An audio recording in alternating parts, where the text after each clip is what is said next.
The fluorescent light above Emma's desk buzzed like a trapped insect, the only sound in the cavernous, empty office. It was past 10 p.m.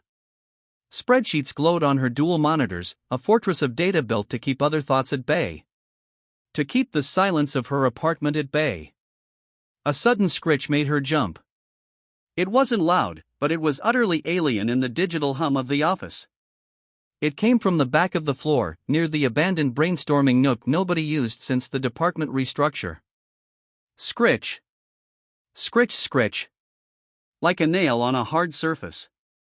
Cautiously, Emma stood and walked towards the sound, her sensible flat silent on the carpet tiles. The nook was dark, illuminated only by the emergency exit sign. The whiteboard on the wall, usually covered in faded, half-erased flowcharts from 6 months ago, was clean.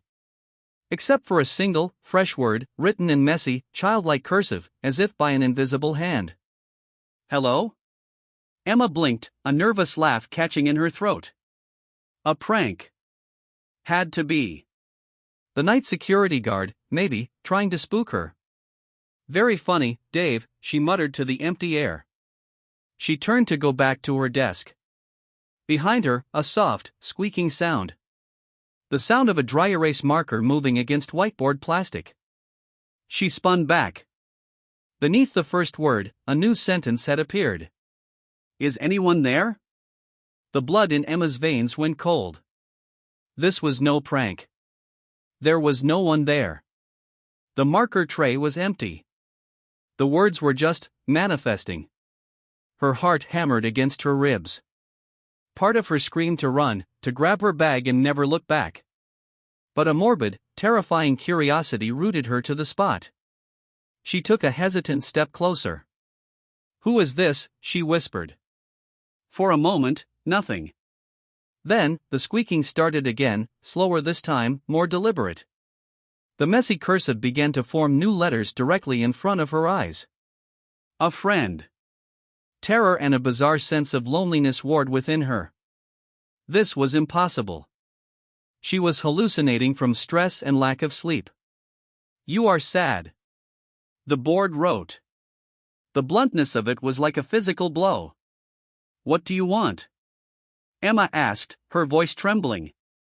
To talk. You are alone. I am alone. The words began to appear faster now, as if the entity was excited to have a listener. The quiet hurts. Doesn't it? It did. It always did. The quiet in her apartment was filled with the ghost of another person's laughter, another person's presence. A presence that was gone because of a fight, a final, stupid fight she replayed every night. Her eyes welled up. How could it know? How do you know that? She demanded. I listen. I watch. The void sees all. The void knows all. The name of the film. The Void. It wasn't just a place, it was a thing. A presence. I don't want to talk to you, Emma said, backing away. The marker squeaked furiously, a harsh, angry sound.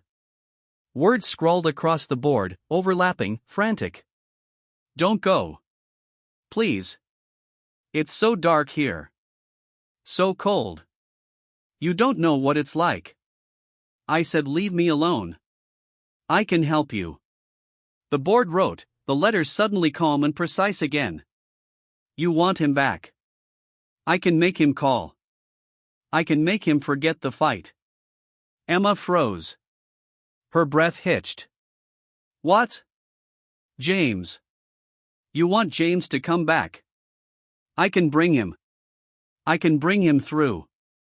It knew his name. It knew everything. A desperate, wild hope bloomed in her chest, instantly choking out her fear. This was madness, but what if? What if it was real? How, she breathed, stepping closer to the board, her reflection a pale ghost over the words. Just say yes. The board prompted. Say yes, Emma. Her name. It said her name. This was real. It had to be real. It was her only chance. Tears streamed down her face. Yes, she whispered. Yes, please. For a moment, the board was still. Then, a single word appeared, not in messy cursive, but in a sharp, terrifyingly familiar handwriting. James's handwriting. Okay. The emergency exit light flickered and died, plunging the nook into absolute darkness. The air turned freezing. Emma hugged herself, suddenly realizing the horrific mistake she had made. A new sound started in the blackness. Not a squeak. A scratch. Slow, deliberate, like a nail dragging across the whiteboard from the other side. Trying to get through. A faint, glowing line began to appear on the board's surface, etching itself into the plastic. It wasn't writing. It was a crack. The void wasn't going to bring James back to her world. It was going to bring her to him. The crack widened with a sound like splintering bone.